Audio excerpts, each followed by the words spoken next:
Tahukah kalian, orang terakhir yang keluar dari neraka dan orang terakhir yang masuk surga? Yang sudah like dan subscribe semoga umurnya berkah. Amin. Terdapat suatu kisah mengenai orang terakhir yang meninggalkan neraka dan yang terakhir masuk surga.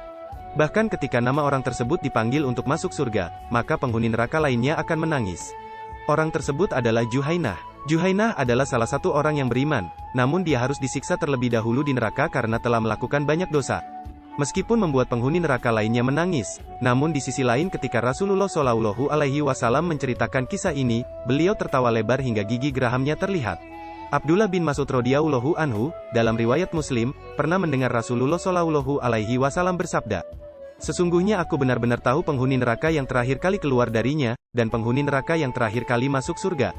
Yaitu seorang lelaki yang keluar dari neraka dengan merangkak, maka Allah Ta'ala berkata, pergilah dan masuk ke surga.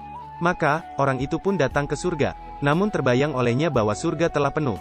Maka dia berkata, ya Tuhanku, hamba dapati surga telah penuh. Allah berkata, pergilah dan masuk ke surga.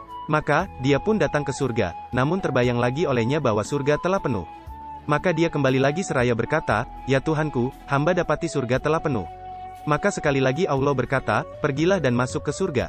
Sesungguhnya kamu akan memperoleh seperti dunia dan 10 kali lipatnya. Kemudian, orang itu berkata, apakah engkau mengejekku? Abdullah bin Mas'ud menceritakan bahwa Rasulullah Shallallahu Alaihi Wasallam pada saat itu tertawa hingga tampak gigi gerahamnya, sambil bersabda, mengenai orang itu dikatakan, itulah ahli surga yang paling rendah derajatnya.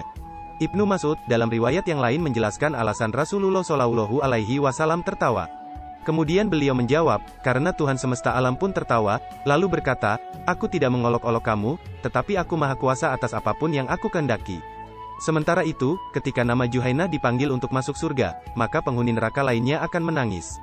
Hal tersebut karena Juhainah adalah orang terakhir yang keluar dari neraka sekaligus orang terakhir yang masuk surga. Maka sudah tidak ada harapan lagi bagi penghuni neraka lain untuk masuk surga. Penghuni neraka yang masih tersisa setelah nama Juhainah dipanggil adalah orang-orang yang akan selamanya kekal di neraka. Wallahu a'lam bishawab.